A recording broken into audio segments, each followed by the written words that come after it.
भत्ता धारकों ପାଇଁ खुशी खबर मिलवाक जाଉଛି 3000 टंका भत्ता केबेठाରୁ ମିଳିବ କାହାକୁ ମିଳିବ ଏନେଇ ଜାରି ହେଲା ଏକ ନୂଆ ସୂଚନା ଭିଡିଓରେ ଜାଣିବା।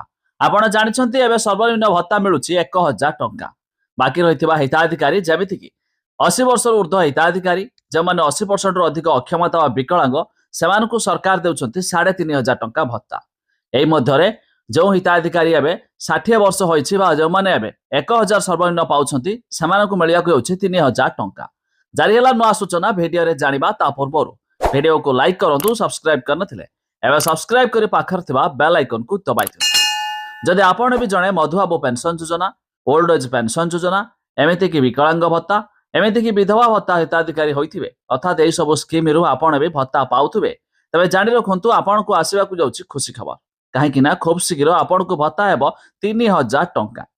ଏବେ ରିସେଣ୍ଟଲି ଯେଉଁମାନଙ୍କର ବୟସ 80% ରୁ ଅଧିକ ଅକ୍ଷମତା ବା ବିକଳାଙ୍ଗ ସେମାନେ ପାଉଛନ୍ତି 3500, ଯେଉଁମାନେ 80 ବର୍ଷରୁ ଅଧିକ ହିତାଧିକାରୀ ସେମାନେ ପାଉଛନ୍ତି 3500 ଭତ୍ତା। କିନ୍ତୁ ବାକି ରହିଥିବା ହିତାଧିକାରୀ ଯେଉଁମାନଙ୍କୁ ପୂର୍ବରୁ 700 ମିଳୁଥିଲା ତାହାକୁ ଏବେ ସରକାର ବୃଦ୍ଧି କରି 1000 ଟଙ୍କା ସର୍ବନିମ୍ନ ପ୍ରଦାନ କରୁଛନ୍ତି।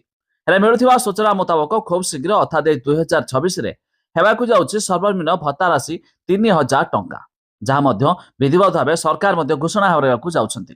ଅର୍ଥାତ୍ ଏହି ନୂଆ ଦର ଖୁବ୍ ଶୀଘ୍ର ଅର୍ଥାତ୍ ଆସନ୍ତା ମାସେ 2 ମାସ ଭିତରେ ଲାଗୁ ହେବ ବୋଲି ମଧ୍ୟ ସୂଚନା ରହିଛି।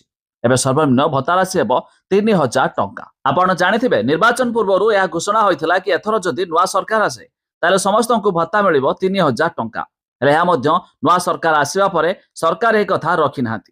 କେବଳ ସେଇମାନଙ୍କୁ ଦେଉଛନ୍ତି 3500 ଯେଉଁମାନଙ୍କର ବୟସ 80 ବର୍ଷରୁ ଉର୍ଦ୍ଧ୍ୱ, ଏମିତିକି ଯେଉଁମାନେ 80% ରୁ ଅଧିକ ଅକ୍ଷମତା ବିକଳାଙ୍ଗ ସେମାନଙ୍କୁ ଦେଉଛନ୍ତି 3500। ବାକି ଥିବା ହିତାଧିକାରୀ ସମସ୍ତଙ୍କୁ ଏବେ 1000 ଟଙ୍କା ପ୍ରଦାନ କରୁଛନ୍ତି। ହେଲେ ମିଳୁଥିବା ସୂଚନା ମୁତାବକ 1000 ପରିବର୍ତ୍ତେ ହେବାକୁ ଯାଉଛି 3000 ଟଙ୍କା। ଖୁବ୍ ଶୀଘ୍ର ଏନେଇ ସରକାର ମଧ୍ୟ ବିଧିବଦ୍ଧ ଭାବେ ଘୋଷଣା କରିବାକୁ ଯାଉଛନ୍ତି।